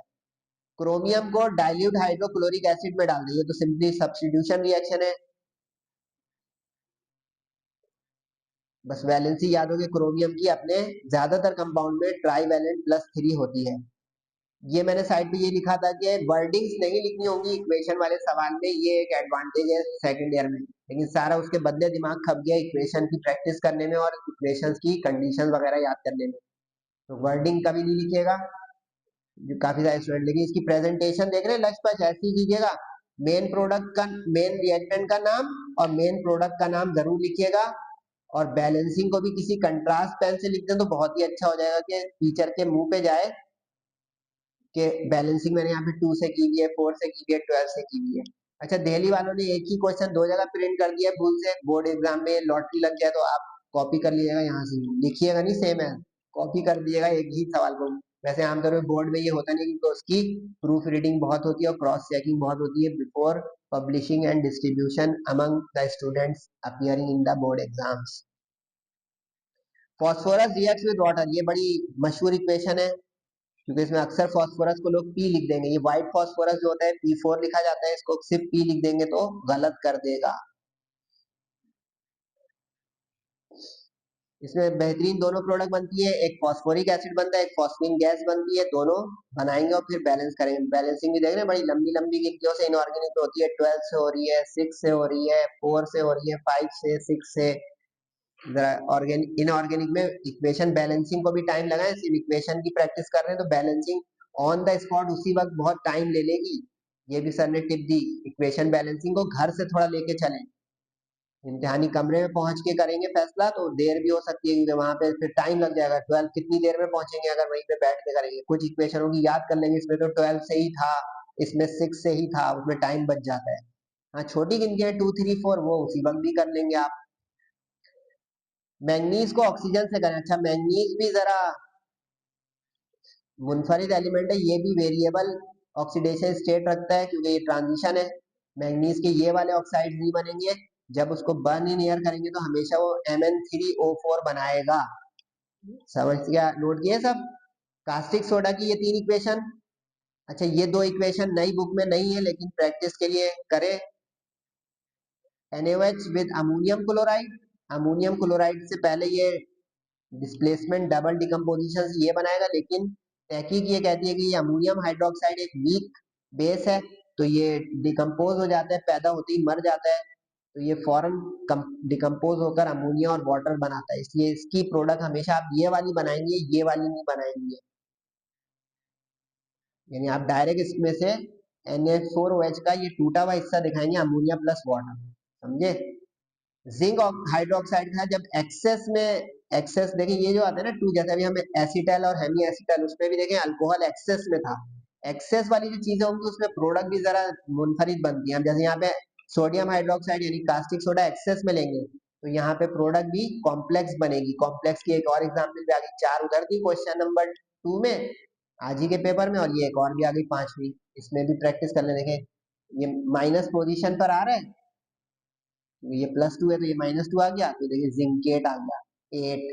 प्रैक्टिस, ये इक्वेशन आपके सिलेबस में बुक में फेरिक क्लोराइड से जब रिएक्शन करते हैं तो ब्राउन प्रेसिपिटेट्स हासिल होते हैं, मेन प्रोडक्ट और रिएक्टेंट का नाम लिखने की आदत बना लें अगर बोर्ड एग्जाम में बेहतरीन नंबर लेना चाहते हैं तो। और ख्याल है केमिस्ट्री में फर्रे वर्रे नहीं बनाइएगा, गाइड बुक नहीं ले जाइएगा, कोई फायदा नहीं होता है, ढूंढने में 3 घंटे गुजर जाएंगे और कोई हासिल नहीं होगा, सब जाया। अच्छा जनाब, सेक्शन सी ऑर्गेनिक का आ गया, उसके बाद छुट्टी होने जा रही है आप लोगों की, 5 मिनट की वीडियो तकरीबन, इंशाल्लाह कोशिश करते हैं जल्दी जल्दी। अच्छा ये वो सवाल है जिसमें उल्टा है, यहाँ पे इंग्लिश वाली वर्डिंग होगी, यानी ये होगा इथेनॉल या acid aldehyde reacts with chromic acid, alcohol reacts with thionyl chloride in the presence of pyridine as solvent. अच्छा ये सवाल इनऑर्गेनिक में भी आ सकता है, ऑर्गेनिक में भी, क्योंकि ये सक्रोज, ये सॉरी ग्लूकोज जो है चैप्टर 10 में भी है, चैप्टर 10 ऑर्गेनिक में से उसूलन चैप्टर 10 की इक्वेशन नहीं आएंगी। ये डिहाइड्रेशन है, ethene is ozonolysed, formaldehyde reacts with caustic soda या एसिड हेलाइड या acetyl chloride reacts with ammonia, इस तरह की वर्डिंग के साथ इसकी प्रैक्टिस कीजिएगा। ऑर्गेनिक में ये एरो वाली इक्वेशनें नहीं आएंगी, मेक इट वेरी श्योर। अब इसकी प्रैक्टिस अच्छी है तब तो भाई, इसकी ऑक्सीडेशन से क्रोमिक एसिड की मौजूदगी में एसिटिक एसिड बनता था, इससे पता चला एसिटिक एसिड और carboxylic acid is the oxidative product of aldehyde. Thionyl chloride alkyl halide की प्रिपरेशन होती है, सब लोग जानते हैं, और सल्फर डाइऑक्साइड और HCl सब्स्टिट्यूट होके निकल जाते हैं, एलिमिनेट। डिहाइड्रेशन में जो चीज यहाँ पे सल्फ्यूरिक एसिड है वो दोबारा बन गई कभी, अच्छा ये एरो पे भी लिखा हुआ हो तो आप समझ जाइएगा कि डिहाइड्रेशन ही है, यानी यहाँ पे ना लिखता, यहाँ पे लिख देता, तो आप इसमें प्रोडक्ट सिर्फ फिर इतनी ही बना। समझ रहे, मेरी आवाज आ रही है भाई? और तस्वीर, ये तस्वीर इतने हाथ बात दिखा रहा हूँ मैं, हिला रहा हूँ, ये कुछ कर रहा हूँ, आप समझ रहे हो? अच्छा, इथीन को खोल के लिख देंगे तो ज्यादा आपको ये समझ में आए, CH2 से देखें, ये ज्यादा मुझे समझ में आ रहा है, तो ये भी समझना है। एरो वाली इक्वेशन वैसे तो आएंगी नहीं ऑर्गेनिक में, लेकिन ऑर्गेनिक में आप बॉन्ड स्ट्रक्चर, चेन स्ट्रक्चर बनाने की कोशिश कीजिएगा, उससे आपको बहुत अच्छी इक्वेशन आसानी से बन जाएंगी, रटनी नहीं पड़ेंगी। और नोट कर रहे हैं, ऑर्गेनिक में बॉन्ड बनता है टूटता है तो बैलेंसिंग का इशू नहीं आता, देख रहे हैं बहुत कम जगह पे कहीं टू आएगा, जैसे इतनी देर में टू आया, ये तो ऑर्गेनिक की नहीं है ना, बाकी जगह कहीं पे भी टू आ रहा है, नहीं आ रहा है, इसमें सारा दिमाग लगता है बॉन्ड क्लीवेज और बॉन्ड फॉर्मेशन पर। इसके बाद क्या हुआ भाई, इसमें जो ये Zn ने इस O को पकड़ लिया और प्रोडक्ट बन गई, जैसे देखें एसिटाइलिन से एसिडल्डिहाइड बन जाता है, इथीन से फॉर्मेल्डिहाइड बन जाता है, बेंजीन से ग्लाइऑक्सल, ये तीनों एक जगह करने हैं आपको, तीनों की ओजोनोलाइसिस समझ में आ गई, इथीन, इथाइन और बेंजीन। फॉर्मेल्डिहाइड का NaOH, ये नई बुक में सेल्फ असेसमेंट वाली जगह पर है, अगर देखना है तो देख लें, ये ऑक्सीडेशन रिडक्शन रिएक्शन ऑफ, यानी रिडॉक्स रिएक्शन ऑफ एल्डिहाइड है, इसमें प्लस माइनस अदल बदल हो गए, और ये जो है फॉर्मेट कहलाता है, जिस तरह ये होता है तो ये एसीटेट कहलाता है।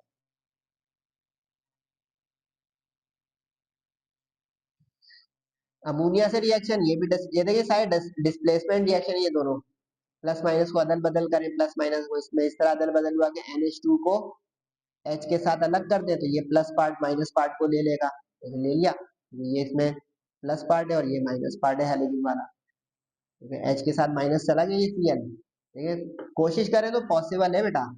अच्छा, ये सवाल बड़ा अच्छा दिया है, दिल्ली वालों ने कंफ्यूज कर रहे हैं C6H6O से, आप क्या समझ रहे थे बताएं? बेंजीन ना, बेंजीन के साथ वो लगा दिया। सर शुगर नहीं करें यार, शुगर नहीं कर रहा हूँ, तफरी कर रहा हूँ। ये क्या चीज है बताएं, इसका नाम मैं आपको इनाम दूं। बैलेंस, इसमें कार्बन की वैलेंसी भी खराब कर रहे हैं और केमिस्ट्री तो खराब कर ही रहे हैं, तो जरा हाजिर रहे, वो आपको कंफ्यूज कर रहा है, ये C6H5OH को ऐसा लिख रहा है ताकि बच्चे कंफ्यूज हैं, ये ब्रोमिनेशन ऑफ फिनॉल है, जिसको टेस्ट भी कहते थे हम, अल्कोहल और फिनॉल का टेस्ट। इसमें ये होता है कि mixture of ortho para product देता है, क्योंकि OH जो ग्रुप है ये ऑर्थो पैरा डायरेक्टिंग ग्रुप है, तो ऑर्थो पैरा प्रोडक्ट बनेगी, मेटा प्रोडक्ट नहीं बन सकती, और दो बनेंगी प्रोडक्ट तो लाजमी है टू आ जाएगा इसमें, देखें अब ये बैलेंसिंग निस्बतन आसान होती है, दो आएंगे तो दो ही लगेंगे। अच्छा, ये रिड्यूस सिलेबस में से दिया है, अगर किसी को देखना है तो देख ले, ईथर की इक्वेशन नहीं आएंगी क्योंकि ये रिड्यूस हो गई है चैप्टर 7 में। आखिरी सवाल रह गया भाई, स्ट्रक्चर्स। अच्छा ये बता दूं, ये बड़ा बैलेंस मॉडरेट किस्म का क्वेश्चन बनाया है दिल्ली वालों ने, प्रैक्टिस करें, बहुत अच्छा सैंपल है ये, क्योंकि ये 8 मार्क्स बड़े खरे हैं, अगर आप इसकी प्रैक्टिस कर लें बहुत सारे कॉलेज प्रीलियम पेपर से और मॉडल पेपर से और पिछले साल की मेरी वीडियोस से, इस साल की वीडियोस भी देख लें भाई थोड़ी। अच्छा, ये मैं लिखता हूँ, इसको कोई नोट करता है व्हाट्सएप नंबर, इस पे कुछ मंगवा ले भाई, नोट्स वगैरह, PDF, target gas paper, sir जवाब से कुछ सवाल जवाब, बातचीत, पढ़ाई से मुताल्लिक, बाकी मर्जी है भाई आपकी। आइसोप्रोपाइल ब्यूटेनोएट, आइसोप्रोपाइल O8 से समझे कि ये ईस्टर है, तो ईस्टर फट से बना दिया, और ब्यूट चार वाला 1 2 3 4, और आइसोप्रोपाइल, कार्बन के साथ हाइड्रोजन बैलेंस जरूर कीजिएगा। इथाइल नियोपेंटाइल, अच्छा ये इधर उधर भी कर सकते हैं, इसका राइट लेफ्ट नहीं होता, अगर आप इथाइल को राइट पे और नियोपेंटाइल को लेफ्ट पे बना देंगे तो भी, और ये ईथर जो है ये ऑक्सी ग्रुप होता है, सही है। हर कार्बन की 4 वैलेंसी पूरी करनी है, टेट्रा वैलेंसी। डाई विनाइल, अभी आया था ना विनाइल, जो हम हाइड्रेशन कर रहे थे इथाइन की, आप भूल जाते हैं यार, मैं ध्यान दूंगा, ये विनाइल तो डाई विनाइल हो गया, और बीच में एसिटाइलिन आ गई, ठीक है। फिनाइल ये होता है, फिनाइल रिंग अगर जुड़ जाएगा तो फिनाइल डाइफिनाइल ये कहलाएगा, C6H5 होता है। देख रहे ऑल इन वन पैकेज मिल गया आपको JJC से।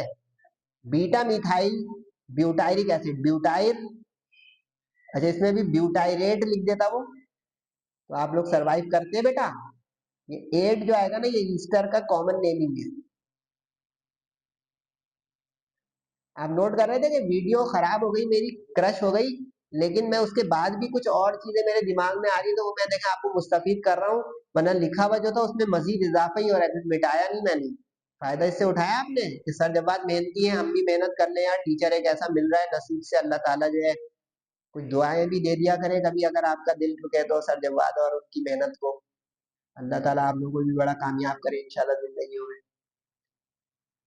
जिंदगी में इसलिए बोल दिया कि भाई एक से ज्यादा स्टूडेंट देख रहे हैं तो पिलीवरल हो गए ना, तो हर एक की अपनी अपनी जिंदगी पिलीवरल, वरना हमें एक ही जिंदगी मिलती है हमारे अकीदे के मुताबिक, भाई उसके बाद दोबारा नहीं मिलेगी।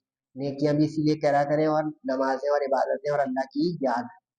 इथाइल नियो पेंटाइल, तो नियो सराउंडेड हो गया, डाइविनाइल हो गया, बीटा, बीटा जो भी फंक्शनल ग्रुप होता है उसके बराबर वाला अल्फा, उसके बराबर वाला बीटा, उसके बराबर वाला गैमा, सही है। तो बीटा पे जाके लगा दे मिथाइल, ब्यूटाइल 4 वाला हो गया, 1 2 3 4।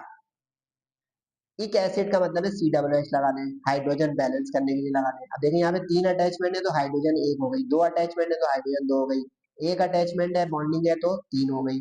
ये भी इतना मुश्किल काम नहीं है, अगर आप चाहें तो कर सकते हैं।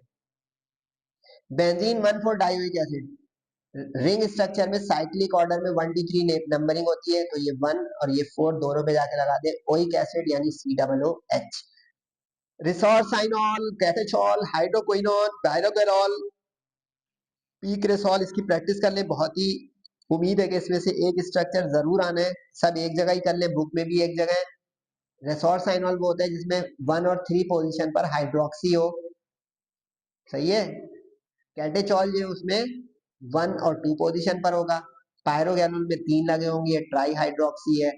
Ethyl isopropyl ketone, ethyl isopropyl ketone, देख रहे कॉमन नेम से भी आ रहा है, IUPAC से भी आ रहा है। इससे क्या सीख रहे हैं, मिक्स फ्रूट सवाल आएगा ये वाला, जिसमें कॉमन का भी ड्रॉ करने का हो सकता है और IUPAC का भी।